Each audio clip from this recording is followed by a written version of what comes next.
Hey folks, welcome back to the channel. Today I'm going to be giving you a quick walkthrough and on the water review of the Perception Outlaw 11.5. Now in this review, am I going to bore you with all of the technical specs of this boat?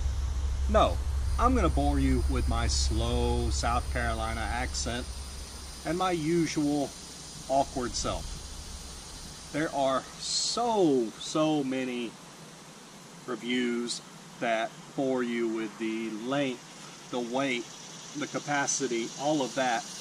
Well, that's all stuff you can look up very easily. What I aim to do in all of my reviews is talk you through the practicality of the boat, the real world things, how it's going to perform, what the design of the boat is and what that design does, and all the other little things that I have learned from 15 years of kayak fishing and through owning 20 boats. Maybe. I don't know. I lost count several boats ago. But let's jump into it. So starting at the front of the boat here, I really like the molded in handle.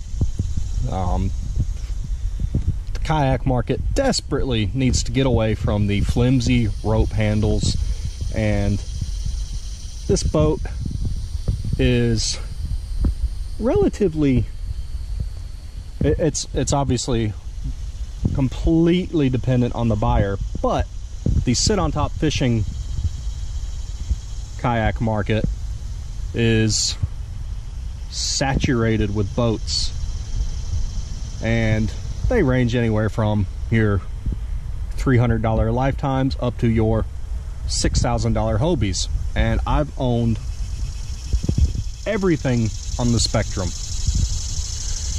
The molded in handle is a great departure from the flimsy rope handles that the kayak market really needs to get away from. Got a nice front tank well here with a net that will hold down any dry bags, dry boxes, things that you want to keep secure yet out of the way and accessible when you're on the water. The cockpit of this boat, very open, spacious. You have some nice padding to stand on. I don't like that you don't have either adjustable or molded in foot pegs. You have some foot support here, but unless you are a very tiny person, the positioning of those is not going to be comfortable nor practical. The only tracking on the boat is here at the handle, and I will give my overall thoughts on that here in a bit. Under the seat, because of the high positioning of the seat, which I'll get to in a minute, you have tons of room. You can fit tackle trays, a small cooler, just about anything your heart desires under that seat. You have some good trays here at the side, as well as your molded in cup holders. The rod holders are, I don't want to say goofy, I'll say unique. They're unlike any other rod holders on the market. Now, one thing I don't like is your longer handled rods. You've got a lot of, your reel's going to be up in this area somewhere, sticking well out of the rod holder.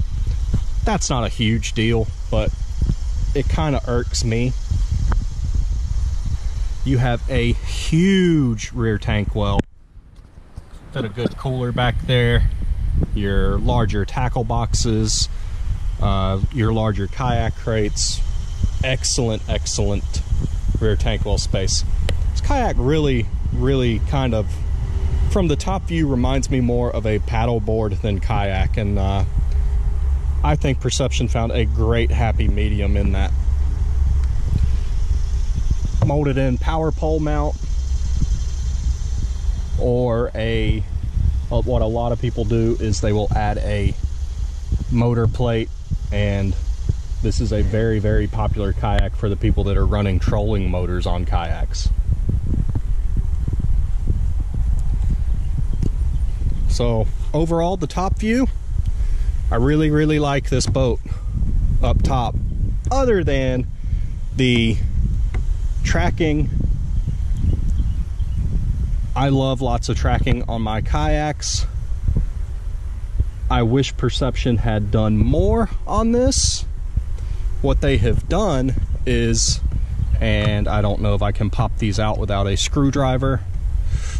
Let me grab that and I'll be right back. So what Perception has done is you have 3 of these little recessed screw mounts for their Perception solo mounts. And what I'm about to say, I say as somebody who loves Perception's boats. I love their build quality for the price.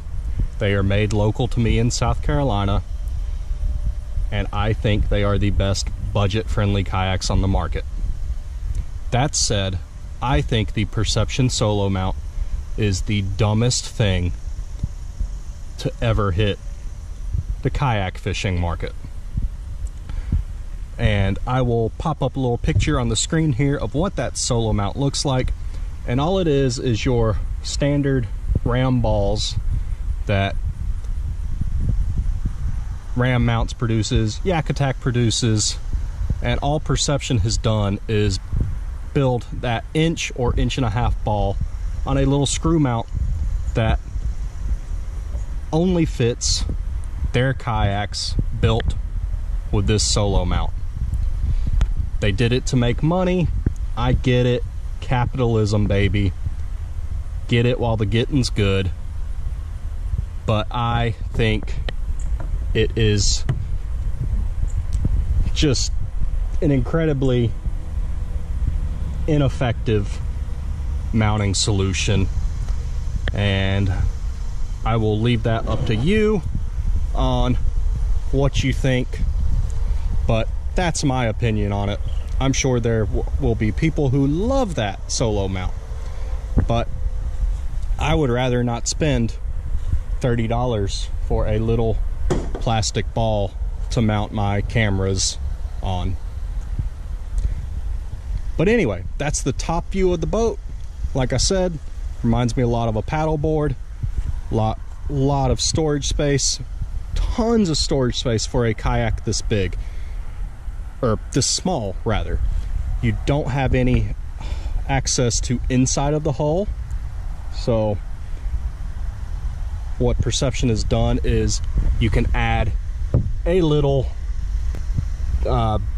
plate for deck access, both at the rear and then just in front of the cockpit here. And that's a simple install, but I personally prefer it when companies just go ahead and add that to the boat. So, as with any kayak, the performance is going to be determined by the bottom of the boat. So let's flip this thing over and see what she's got. So looking at the bottom of the boat here, you have a very, very sharp keel that is going to want to hold the nose of the kayak pretty straight. My suspicion is that the turning won't be super responsive, but I could be proved completely wrong by that once we get on the water and paddle this boat. You have a recessed area to add a fish finder transducer, and you have a very, see if the kayak does, or the camera does this justice, you have a very, very defined pontoon hull. That is going to provide a ton of stability. This is, famous last words, one of those boats that is very stable and going to be pretty difficult to flip. Again, that is relative to the paddler. I'm a scrawny guy. I don't have a lot of top heavy weight to really get any kayak unsettled. And as with any kayak, your weight goes where your head goes. So if you keep your center of gravity centered in the boat, you're not going to flip it. Moving to the back of the boat, you have replaceable skid plates. Perception's boats are made of pretty thick plastic. I know that because I've owned them, and when I bought this kayak, it had a big hole in it where somebody had clearly run a forklift or pallet jack into the boat. I bought this off of an auction site.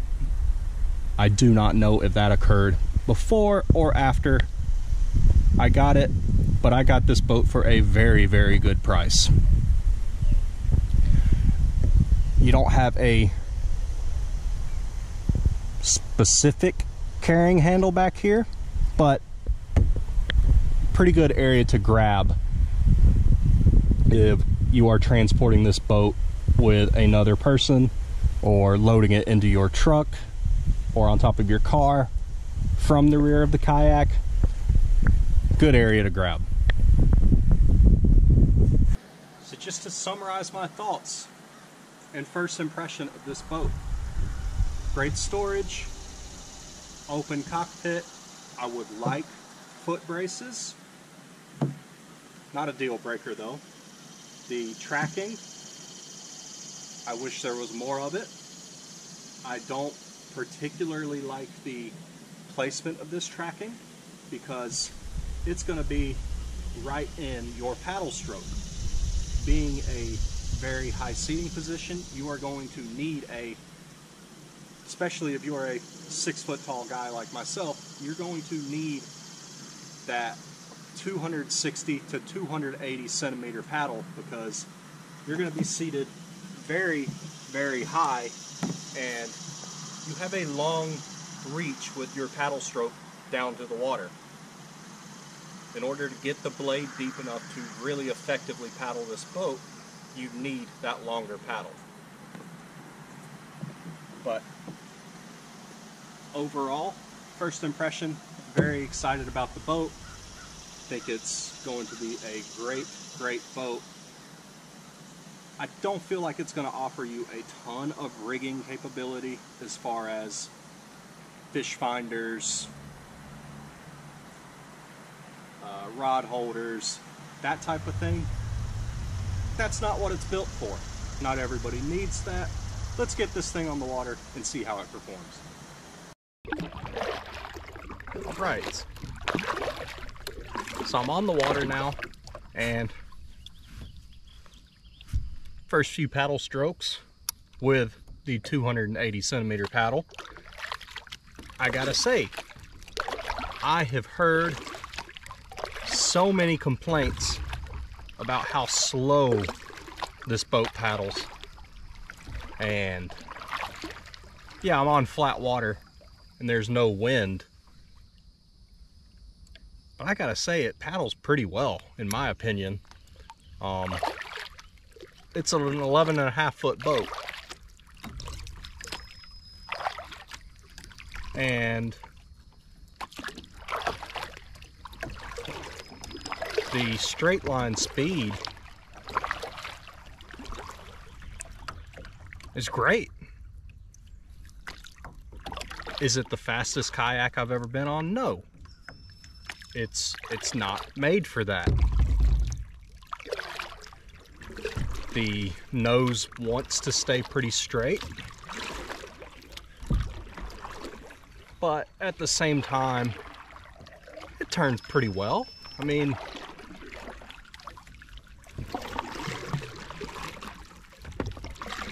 that's better turning than I expected.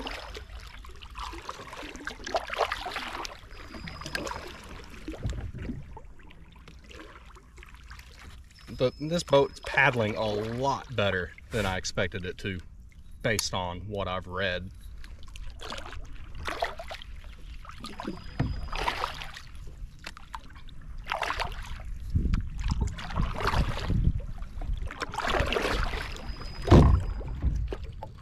the camera mount on the track here is staying out of the way of the paddle stroke.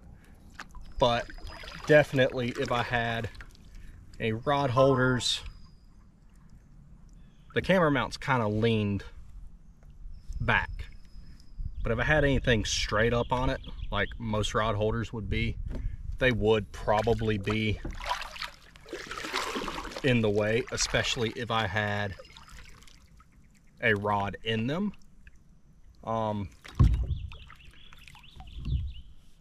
Two things about the cup holders. First off, they are very, very shallow. That's something I noticed right away. Probably not a big deal. And with my Nalgene bottle here in this front cup holder, it's only cup holder on the right side. In this cup holder, my paddle is hitting it. You can move your water bottle. Problem solved. So yeah, I'm going to turn on the chest cam here, and we're going to see how the stability is.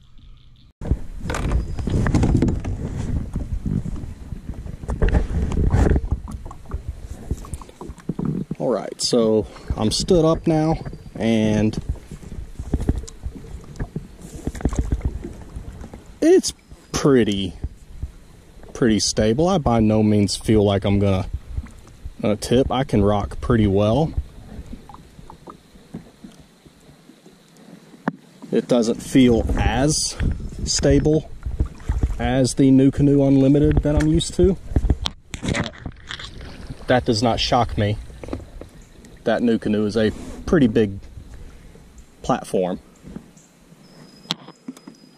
I don't do a lot of standing and fishing anyway, so I'm not super worried about the absolute maximum stability. What you get with most stable boats, or that are that stable at least, is a boat that is very difficult to paddle and maneuver. And I gotta say, this boat is far more maneuverable than I expected it to be. So, final thoughts. I should say final initial thoughts. Keep in mind, the walkthrough was absolute first impressions, and then this very brief paddling demo is just that, very brief. Certainly, if you have the opportunity, get in the boat, paddle it for yourself. Find somebody who owns one and will let you try it, or a shop that does kayak demos. And always try to get some seat time in any boat you purchase. Hope this very quick, brief walkthrough and review gives you a pretty good idea of what you're getting if you are looking at this kayak. I think it's a very strong contender for the best budget-friendly kayak on the market. Really hope you enjoyed the video. If you like these types of videos, drop a comment below. Let me know. If this is your first time on the channel, please consider liking and subscribing. I do kayak reviews, lots of fishing trips. I think there's a little bit of something for everybody to enjoy on the channel. Thank you so much for watching. We'll have more for you soon. Take care.